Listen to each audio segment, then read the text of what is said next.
آج میں تمہیں ایک واقعہ سنانے لگا ہوں۔ اس کے اندر میرے لیے بھی سبق ہے، آپ کے لیے بھی۔ کچھ عرصہ پہلے کی بات ہے، ایک بندے کے 3 بیٹے تھے، جوان تھے۔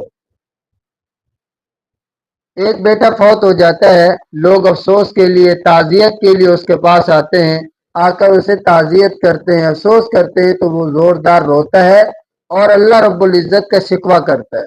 لوگ اسے سمجھاتے ہیں، بھائی اللہ کا دیا ہوا بیٹا تھا، اللہ نے لے لیا، صبر کیجئے۔ وہ کہتا میں کیسے صبر کروں، اللہ نے میرا جوان بیٹا لے لیا۔ لوگ بار بار اسے سمجھا رہے تھے، بھائی ایسی باتیں نہ کرو، اللہ کا فیصلہ ہے، اس پہ راضی ہو جاؤ۔ وہ کہتا میں نہیں راضی ہوتا، اللہ نے میرے ساتھ زیادتی کی، نعوذ باللہ۔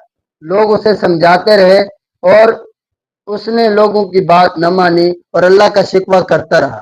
اللہ رب العزت کی شان دیکھیے، کچھ دن گزرے، اس کا ایک بیٹا فوجی تھا، وہ چھٹی پہ واپس آتا ہے اور رات کا وقت ہے۔ جب وہ واپس آتا ہے تو وہ سوچتا ہے کہ میں اچانک گھر جاؤں گا تو میرے بیوی بچے خوش ہوں گے۔ اس نے کال نہیں کی، بتایا نہیں، ای میل نہیں کی کہ میں آ رہا ہوں، اچانک چلا گیا۔ رات کا وقت تھا، گرمیوں کا موسم تھا۔ جب رات کے وقت وہ گھر پہ پہنچا، گیٹ پہ پہنچ کے بیوی کو کال کرتا ہے کہ گیٹ کھولیے۔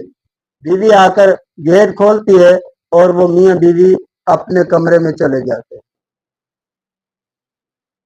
اور اس بندے کا ایک بیٹا اس کے ساتھ سویا پڑا تھا اور ایک سائڈ پہ اس کی بہو سوئی ہوئی تھی۔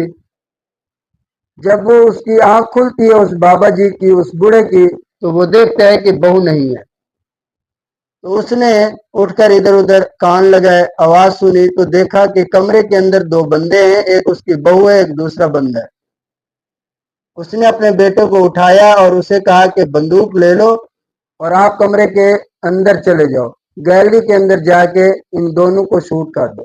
اس نے یہ سمجھا کہ میری بہو کے ساتھ کوئی دوسرا آیا ہوا ہے اور خود پسٹل لے کے باہر کھڑا ہو جاتا ہے کہ اگر وہ اندر سے بچ کے باہر نکلے گا تو میں اسے مار دوں گا۔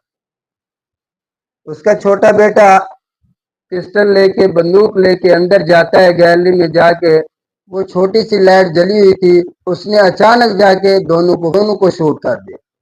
جیسے ہی شوٹ کیا تو اس نے دیکھا کہ میرا بھائی تھا۔ وہ زوردار روتے ہوئے باہر نکلتا ہے۔ باپ سمجھتا ہے کہ جو اندر بندہ تھا وہی باہر آ رہا ہے، اس نے اسی کو پھیر مارا۔ 3 بیٹے تھے، ایک اللہ کی مرضی سے مرا ہے، اللہ کی مرضی سے فوت ہوا ہے، لیکن 2 کو اس نے اپنے ہاتھ سے مار دیا۔ اب اسے کس کا شکوہ کرنا چاہیے، کس پر ناراض ہونا چاہیے؟ تو ہمیں بھی اللہ کے فیصلے پر راضی رہنا چاہیے۔ اللہ تعالی ہم سب کو اپنے نیک متقی لوگوں میں شامل فرمائے اور اپنی تقدیر پر ہمیں راضی رہنے کی توفیق عطا فرمائے۔